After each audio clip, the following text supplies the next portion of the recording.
What is up, everybody? All right, listen. So this particular video is a little bit longer, so I just landed in San Diego, and I want to let you know really quickly before I release this that this video is definitely a little bit longer. It will seem a little bit more boring. We talk about using funnels, building out with TriFunnels, etc., and everything you need to know. And at the end of this video as well, I talk about why people buy on a whiteboard. Now, again, like I said, this is stuff that nobody really talks about. It's something that I truly do believe you need to know 100% to make this entire system work for you. So again, without any further ado, before I release video number 4, which is running ads, we're actually going to be focusing on 2 different ways to advertise, and you're going to learn exactly what we're doing at Dirty Gamer as well, how we're utilizing influencers and then creating lookalike audiences with Facebook for our particular kind of remarketing, I'd call it. Once we get buyers, we create LAAs. So you're going to learn that in video number 4. However, to get to video number 4, I want at least 400 likes on this video. This video needs to reach 400 likes before I release the next video in this series where we talk about influencers and the LAA strategy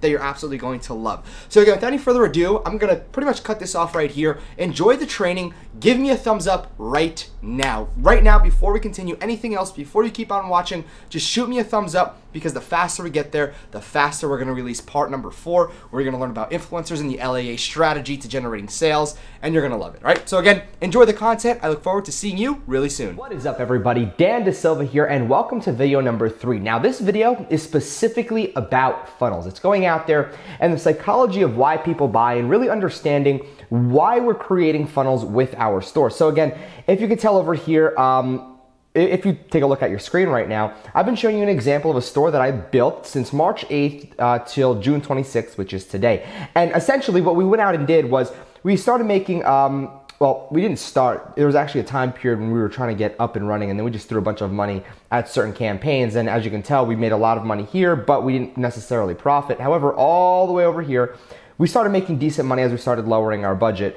So, you know, 2,000, 1,600. And as we kept going, we started to roll out more and more funnels. And what happens was we actually went out there and rolled out, I think it was like 11 funnels in a single day, and 4 of them really caught on. 2 of them were doing extremely well in terms of ROI, in terms of profit. So we decided to keep those and scale up everything and then kill the others, right? So essentially, as the 11 we had, around maybe 6 or 7 of them were actually decent, and right now we have 3 of them that are good, and we just rolled out another one, as a matter of fact, right over here. Let me just get out over here. So we actually recently rolled this one out, and this is the funnel throughout so far. So the conversion rate's at 38% all the way through, and then the revenue is around $5,008.17 with ad spend and product cost of around $1,600. So like I said, we recently tested a new funnel. These are kind of different priced products in here as well, and we're kind of rolling this out right now, and it's doing, you know, it's doing fairly decent. The ROI is there. We're on our 3rd day so far. However, we notice as we try to scale it up fast, Facebook's just not having it. This campaign to be a winner, I do see, you know, the 200% ROI, so I'm 2xing my money. That's great. However, I want to keep and maintain that, so I'm not scaling up quickly. That's why it's at 5,000 in 3 days so far, okay? So I want to go back and talk to you about GearLoot, okay? So I went ahead and pretty much got GearLoot up and running in regards to the actual checkout. So if we go to apps, okay, cool. So here it is, and I'm just gonna delete these funnels because what we're gonna be doing is actually creating one from scratch, because again, there's stuff that I wanna go ahead and pretty much let you know what you can do. First things first is tracking scripts, okay? So this is where the script for your Facebook scripts are gonna be going for your entire funnel, for your entire store. Now, what do I mean by this? Pretty simple. If we just go to Facebook, I'm gonna show you exactly what we're gonna be doing over here, all right? And let me just go ahead and log in. All right, so give me 1 second as I go and grab this. So for example purposes, what I'm gonna be doing is just quickly grabbing the pixel right over here. It's creating the pixel for us right now, and I'm gonna show you exactly how you can place it. So you can copy and paste, installing the base pixel, okay? So we're gonna install the base pixel as well. So you can install the base into the head right over here. Paste any third-party custom tracking or custom scripts here. Code added here will load on all pages in this particular shop. So if you're not sure if the tracking code should be in head or the body, check with the provider for your tracking code as well.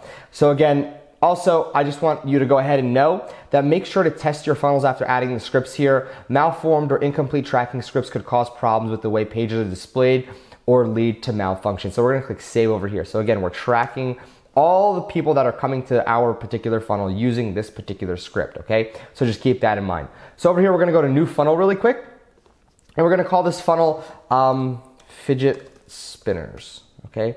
So we're gonna grab fidget spinner 2, we're gonna call it fidgets FS123. Fidget spinner 123, click edit really quick, all right? Now here we go, I'm gonna zoom, actually I'll leave it like that and zoom out a little bit more. So here's a few things that I wanna go ahead, click save funnel real quick, and talk about, all right? So first thing is first, we wanna go and make sure that we're editing the entire page to our color. So do we want quantity as well? Well, yes, technically we do want quantity. I mean, essentially, yeah, it would make sense. The layout, do you want it horizontal or vertical? Now, one of our major changes that's gonna be happening within the next 30 days is everything's gonna be drag and drop. So this builder is cool, it's decent, it allows you to do things that are useful right now, but I wanna be able to drag this and put it right over here. I wanna be able to drag this and put it right over there.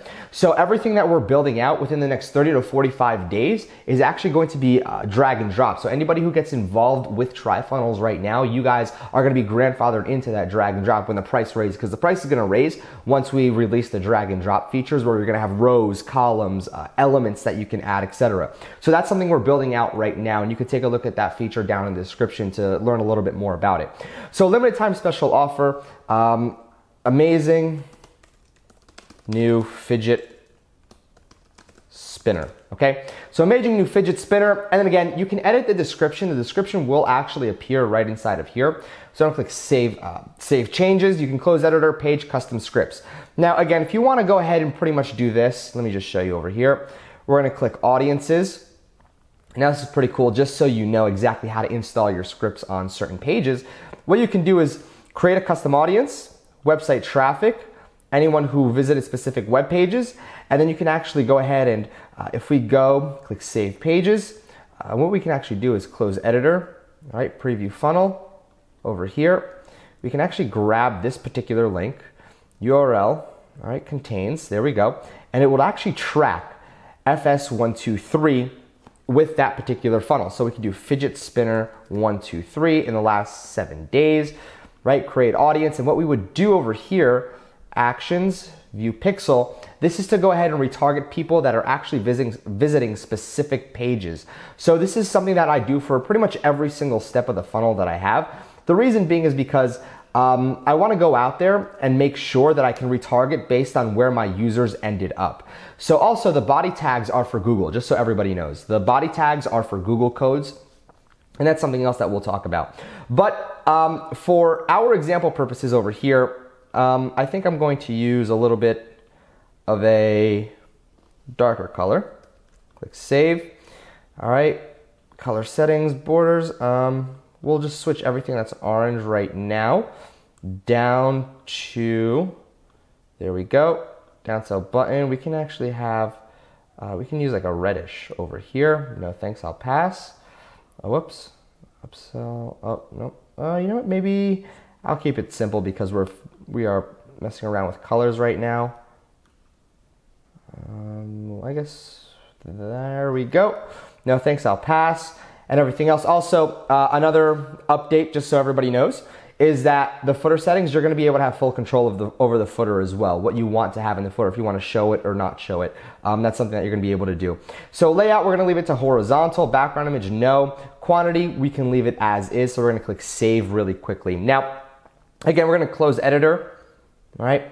So you close the editor over here, and now what you can do, all right, let me just go over here, is grab another fidget spinner. Now, there's a lot more that goes into this than just going and placing a bunch of products together. I'm just showing you how we're gonna create our funnels, and then I'm actually gonna head over to the whiteboard and explain the buying psychology, what happens behind when people are going and purchasing through a single funnel, okay? So let me just go and paste this over here just to show you how this will work. And again, if we go in, we click edit over here, and what we would do, well, technically if we wanted to save funnel, technically what would happen over here is we would grab this. Let me go back to asset library, create a new audience, custom audience. Anyone who visits specific web pages in the last 5 days, right? For example, fidget spinner 123, the second page, create audience. We're just adding custom audiences so we can retarget based on the product that they go and look at. So I'm gonna copy this code right over here. I'm gonna simply go and click edit. And then what I'm gonna do, page custom scripts in the header, click save. All right, click save again. Now, unfortunately, I'm gonna have to go and pretty much edit all this. That looks close enough to the same color we just used. We're gonna do a reddish over here. All right, header settings as well. Okay, so we're gonna click save. Footer settings, okay, everything else we can leave as is. If we want to add quantity, we can. Click save changes, close editor. Then what we're gonna go ahead and do is we're gonna add a checkout over here. Okay, we are going to add a checkout. And if they don't purchase, okay, if they don't purchase, they are going to be taken somewhere else. They're going to be taken to another offer.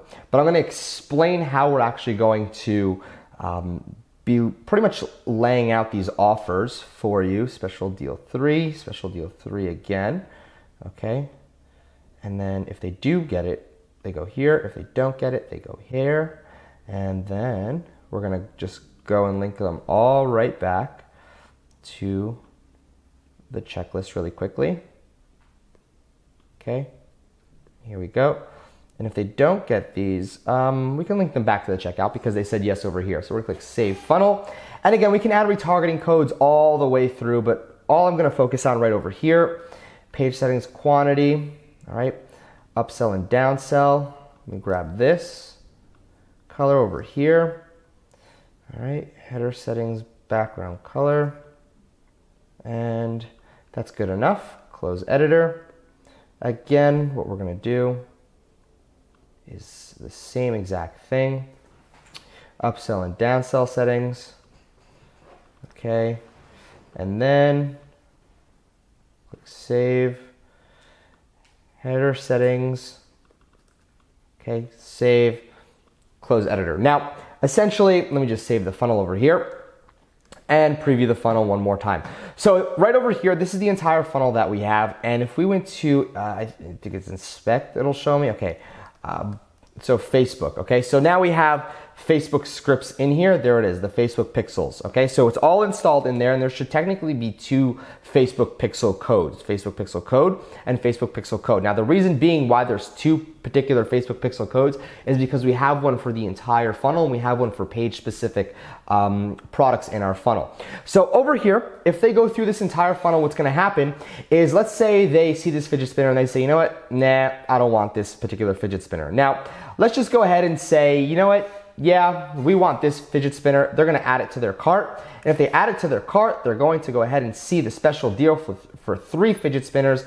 Yes, add this to my order, and then they're taken right to their checkout over here. As you can tell over here, it has 1 and 1 for $39.90, and all they have to do is simply go out there and enter their information and, well, just start the checkout process at this point.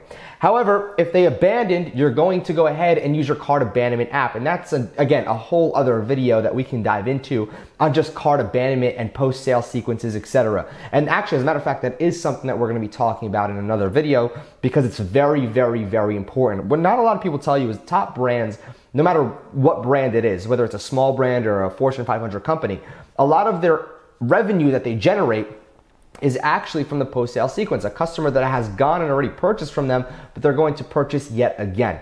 So now that you know how to pretty much create a funnel, right, what I want you to do is just get this, all right, is simply put, let me just find, maybe, yes, let's just go to preview funnel, this is what a funnel that you can pretty much lay out perfectly over here would look like with a badge and everything. Say, yes, add this to my order, right?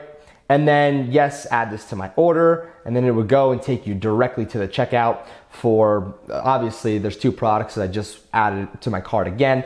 So essentially, this is the same exact process that would happen for you. Literally the same exact process, okay? So again, What I want to talk about is the psychology behind, and this is probably the most important part of this video. Aside from going out there and creating funnels and how extremely easy it actually is, what I want you to do is just keep in the back of your mind that you're going to be able to pretty much go out there and use TriFunnels. That link is in the description. What we're going to be diving into now is the psychology behind why people are buying, and this is super important. What I highly recommend you do is, first thing is first, is if this video helped you in any way, share it with a friend. Share it with one of your friends who is currently struggling in e-commerce or wants to know how to go out there and pretty much create a store. But essentially what I want you to do and highly encourage you to do is pretty much, well, share it with your friends. So again, without any further ado, I'm gonna cut this right here and we're gonna move to the whiteboard because I wanna teach you pretty much why people are buying and what funnels actually do to people when they're going through a process. And this is really gonna help you when you're creating a funnel, right? So let's dive into my whiteboard and I'll see you there right now. What is up, everybody? All right, listen, so we're gonna be talking about why people buy. So here's the thing, everybody's always trying to go out there and achieve some type of sales when it comes to Facebook ads and influencers, whatever it is, they're going out there and you're using some type of paid advertising, right? Now here's the thing, nobody understands the psychology, or those that do understand the psychology are the ones making a lot of money. So the first thing that I learned when I actually came into pretty much selling online, selling anything online, was why people are buying. Now this is the key here. You need to understand, just because you throw up an ad doesn't mean that it's gonna make sales. There's different things that you can do for an ad, understanding that you can have when it goes to creating ads and pretty much running an entire funnel. So this doesn't just talk about ads, this is for selling in general. So essentially I'm gonna talk about what I pretty much figured out worked when it comes down to running funnels and what people are triggered by. And more than anything, what can help you when you go out there, create ads, run funnels, whatever it is. So I figured this out probably a year and a half, 2 years ago or so, and that's really where I started to just kind of capitalize. So this is huge for you as well. So why are people buying? So people are buying based off of emotions. Now this is a key here. An emotion can be, you know, sad, all right, upset, whatever it is, okay? So it's an emotion that somebody feels, happiness, all right, so happiness. And I'm gonna give you an example of this. People buy, let's just say, giving a random product, some type of skincare product, okay? So let's just say acne cream. People are buying acne cream either because they have a mix of emotions, whether it's sad and upset, sad because they personally don't like the way they look with the acne on their face or their back or wherever the acne is, or they're upset because somebody's picking on them because, you know, they have acne. So people are buying that particular acne cream based on emotions. So that's something you have to keep in mind as well. Happiness. Now, if you think about happiness, why do places like, you know, Disney World and Disneyland have these things called fast passes, right? And why do people spend $5,000 a day just to go out there and have a fast pass to cut all the lines? It's because the thrill that they get from having these fast passes, the happiness that they achieve riding the rides faster than everybody else, just the emotions, the thrill that they feel where they're able to go on a ride 10 times compared to somebody who's just waiting in the standard line, it makes these people happy who go out and are willing to spend $5,000. I have friends that are willing all the time to spend $5,000 for their entire family, $20,000 in a single day, just to have fast passes when they go to Disneyland. Why? Because it makes everybody happier. So in retrospect, to me, buying a $5,000 pass for one person, that emotion for me doesn't trigger, you know, happiness. That to me triggers, you know, well, kind of a waste of money, to be honest with you. But essentially, everybody's different. You have to find out what makes your audience tick, and everybody has some sort of emotion attached to whatever they buy. So let's think about fidget spinners, right? So fidget spinners actually have an emotion attached to them as well, because I know fidget spinners, everybody's doing fidget spinners these days. So a fidget spinner is happiness as well. There's a lot of different emotions that go into fidget spinners. When a kid plays with a fidget spinner, it keeps them content, it keeps them happy, and they think it's really cool. They pretty much feel in, and that's something else that we can add over here, is the in feeling, right? So people buy because they want to feel in as well.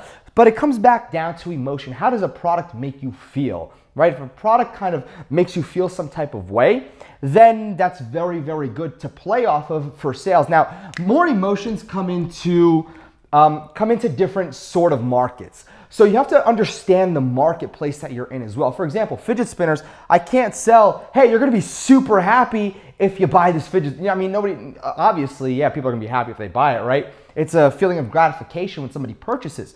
But here's the thing, when you go into like skincare, and clothing, a lot of different type of marketplaces that are more so aesthetics than anything, is really big emotional plays. So as well, I mean, you can even think about, you know, cooking, like cooking equipment, cooking aprons, all that stuff. You can even base that off of emotions as well, because again, every single market has a deep rooted cause to it why people are buying in it. So for example, people who are buying cookbooks, right? Let's just say cookbooks. Why do they want to buy those cookbooks? Is because they want to impress, okay? Impress a group of people, somebody, whatever it is, because they want to learn how to cook. Now, why do they want to impress people? What does it matter, right? That's the emotion that's happening over here, why they're buying a cookbook or an apron or whatever it is. People are buying something because they, you know, want to have some type of feeling in the end. And it's your job to figure out what that feeling is and what that feeling is invoked in your audience in the end of it all. So that's actually pretty massive. And emotion, now, here's the thing with me teaching about emotional selling. This is a double-sided sword. If you are a very good emotional seller, I'm going to tell you right now, you can make millions upon millions of dollars doing it unethically, okay? Because you can trigger emotions in people to make them feel some type of way by literally going out there and making them feel that type of way by the words that you write.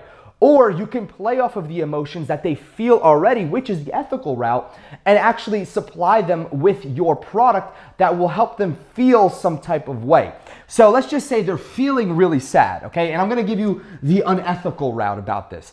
If they're feeling sad, let's just go out and go right back to a market that is very vulnerable, okay? Weight loss. Weight loss is very, very vulnerable. People feel so sad and upset about their weight loss. That's why you see pages that go out there and they'll really tell you, you know, is your family laughing at you? Are people laughing at you? Do you feel ashamed about your body? That, okay, and when a page or a product blatantly goes out there and says stuff like that, that's super scummy, okay? But it has the highest conversions, has the highest purchases. You know why? Because it's talking to this person in a way that they're feeling. And if they don't feel, let's just say they feel, you know, content, but they want to lose weight, what happens is products, and I've seen this tons of times, which is why I'm talking about it, products will actually make the person feel bad about themselves. And then what happens is they re-angle it and say, look, if you want to feel good, you got to buy this product, right? Now, on the other side of things, it'll say, you know, you might feel content with your body, but you know you can do so much better. And here's the thing, we want to help you. This is what we can do for you, etc. That's the more ethical side of it. And then it comes right back down to how are you angling? Okay, so it comes back down to your angle. That's why there's a very, very dark side of the marketplace, right? And that's why as well, very important you understand this. If you're going out there and using Facebook ads, if you make somebody feel a negative way, Facebook's going to ban your account. For example, tired of being fat, right? If you say those words or anything like that, are sick and tired of, you know, not having enough money, sick and tired of being overweight, sick and tired of being a sucky cook, right? Facebook's gonna ban you because you're portraying a feeling of negativity to the user. So that comes back down to your angle and emotions. Emotions is huge, okay? And if you can convey and pretty much give positive, reinforced emotions for your customer, you're gonna make a lot of money. And that's the key here, is emotions. And emotions huge. Now that's why if you ever see my funnels that I create, no matter what funnel you're in, it's reinforced emotions. So it's a story that's already being played out in somebody's head. Now this is pretty advanced stuff too, so I hope you're following along. But it's stories played out in people's heads, and I know what's going on in their heads because I do this all the time. I go from, I have X, Y, and Z product, why do they want it, and what's the real cause of why they want it, right? You go really deep in there, and then you're gonna be able to sell anything at any price to anybody. And that's pretty much the key for emotions. Now, you have to think about this as kind of stacking, right? So think about Legos over here. So this is the first piece of the Lego, okay? So you have that little Lego. And then you have scarcity. Now, what happens when you tack on making people feel some type of way and then giving them a limited time to fix the way they feel, right? Or fix the way they want to go ahead and fix their problem. So this is the second part of the Lego that we have, right? So over here, we build on number 2. So at this point, scarcity, everybody knows what scarcity is. Only 10 left, only 3 days, only 50 coupons, whatever it is. So scarcity is actually, you know, a pretty big deal when it comes to selling. People can And again, and I want to make this very clear, you can sell strictly on scarcity. You don't need to worry about being that guy who's going out there and really invoking or pushing for the emotions. And again, only certain marketplaces can work with emotions. If you're selling fidget spinners and trinkets, good luck trying to invoke an emotion on a trinket, okay? I mean, that's just something that you're going to have to understand. That's why for the gaming site that I have, we use emotions for our selling as well. But we go out there and we angle it in a way where if you take a look at the gaming community, everything's expensive in the gaming community. And gamers, right? People want to be professional gamers or gamers in general. They're just not affluent. And I'm not going to say that about the entire genre of gamers, right? But what I'm going to tell you is that, you know, kids that don't have money and people that are really struggling, they can't go out there and spend $500 on a keyboard, $150 on a mouse, right? So we really invoke the angle of them not having, you know, enough funds to purchase and be up to par with other gamers. And that's what we take. But here's the thing, when we also go out and say, hey, look, for a limited time, we're gonna let you get access to this amazing RGB keyboard, but it's 50 bucks. It was 300, but you can get in for the next, 72 hours using this coupon or using this particular link, whatever it is. And that just adds scarcity on top of the emotion that we're already portraying to our user as well. So that's kind of something as well that I really want you to understand. Now, feeling of security. When you go to a store, an online store, right? And you take it to this blank checkout page. Okay, now the feeling of security I'm going to talk about in two ways. The feeling of security of somebody going to check out is massive. That's why when a lot of people say, Dan, why do you like Shopify? It's because the actual checkout pages of Shopify, I'm not just talking about the add to cart page or the cart page in general. I'm talking about their checkout process. You have to make sure the feeling of security that your customer has when they're going through your funnel towards the end of it as well is there. So you can use trust badges, you can use, verified by PayPal, whatever it is.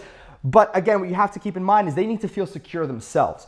So if they're going out there and buying from you, you need to understand right away that the feeling of security is a massive, massive win if you can go ahead and pretty much instill it in them during the entire checkout process. That's why on my funnels as well, you're going to see we accept PayPal, Visa, MasterCard, etc., and then a little trust badge, whatever it is. So we have that there because we want to instill, okay, we actually want to put in confidence and we want to have them feeling secure inside of the checkout process, and that's huge. And of course, feeling in, and I talked about this a little bit before, trinkets, okay, is a great example for this. People feel in when they're buying trinkets. And anything, this is kind of trendy, okay? So any big brands that come around, any big fads that come around, people want to feel in, and this is something that you can go ahead and pretty much work with yourself for your funnel. So essentially, if you can go ahead and stack all these up, like I said before, right? These Legos over here, if you have all four of these added up together, I'm going to tell you right now, your funnel is going to convert like crazy. Especially the most important part, right, is definitely the emotions. Invoking some type of feelings, okay?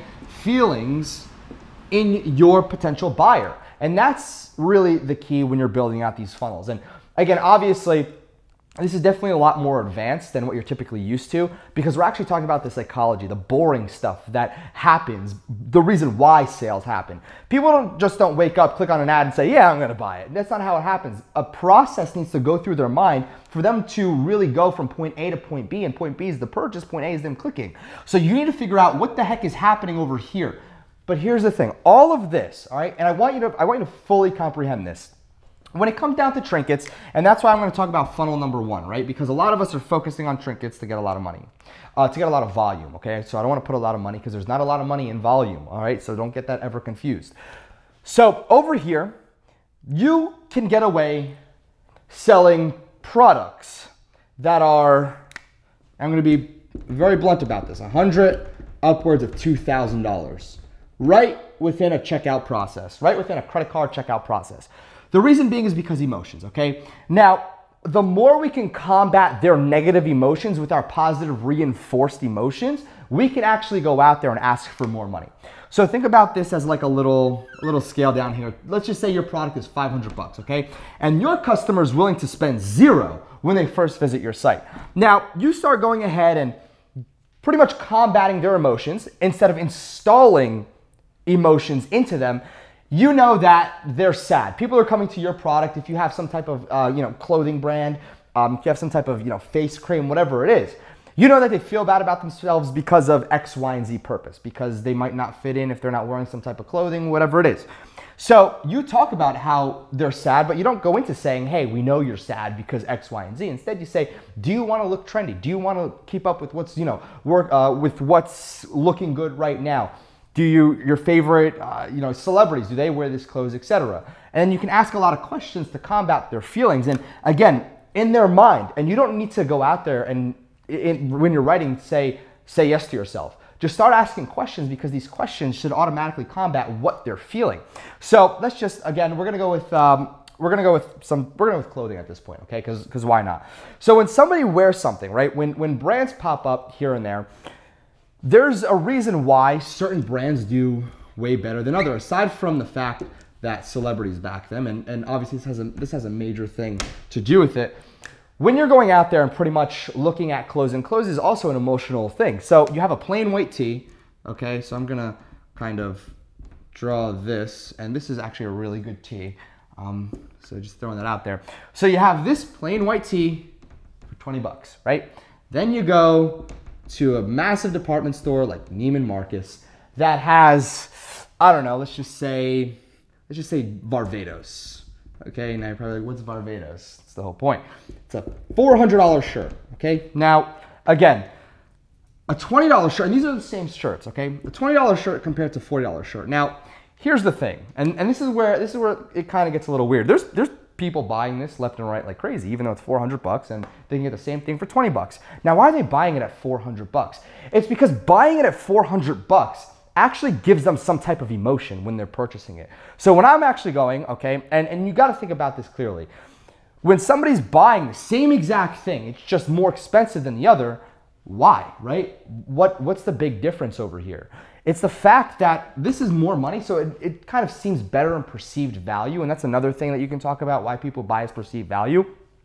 But a lot of people are buying this based off of some type of deep-rooted emotion, is that they think they're going to look better with a $400 shirt. They think they're going to feel better with a $400 shirt. They're going to go out there and, I don't know, get more men or women with a $400 shirt. There's a reason people are going and buying this compared to this if they have the money. Obviously, if somebody only has like 50 bucks to their name, they're obviously gonna go buy this. But let's just go into the fact that somebody has $1,000 to spend on a shirt. They're gonna go and maybe buy 2 of those. Now, why? Because they think to themselves, the emotion that they have is that, yes, my life's going to be better in some which shape or form if I spend $400 compared to $20 on this type of shirt. Now, again, obviously, this is brands that are being built up over a really long period of time. And this is just an example that I wanted to really convey to you. And I know for a fact that you've seen brands like this where, Doug, what was that brand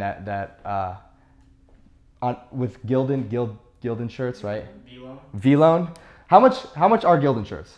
I would say like not even, probably like $9 a shirt. $9 a shirt. Okay, so it's $9 a shirt. How much is V-Loan selling for? $200 a t-shirt. $200 t-shirt. Okay. So and it was confirmed that they're Gildan shirts, right? Yeah. By all the press. So and people are buying those shirts like crazy, right? So what's the biggest reason why people are buying them? Just because they think. Name the people wearing them. The hype The hype about it. So that's again hype. People obviously wearing, hype people the wearing. brand. Yeah. So that pretty much goes right back to what I was saying. $20 to $400, right? Barbados. So that obviously they're different brands, but essentially you have to keep in mind people are buying based off of the hype. Now, if you go back, what hype is kind of feeling in. Right? It's about being a part of something. It's an emotion at that point. Because at that point, if you didn't really care about hype, you'd go out there and buy a Gildan shirt and put, V-Loan on the shirt yourself. But you want to be a part of the hype, which is an emotion. They can sell it at $200 because deep down, if you think about this, and you have to understand this, and this is pretty much the whole entire thing about this video. I know it's long already, but I'm trying to convey this every single time I'm talking to you right now. There's an emotion attached to this price tag because it's confirmed that these shirts were $9 when they slapped the logo on it and it was suddenly $200. You know why? $1.49.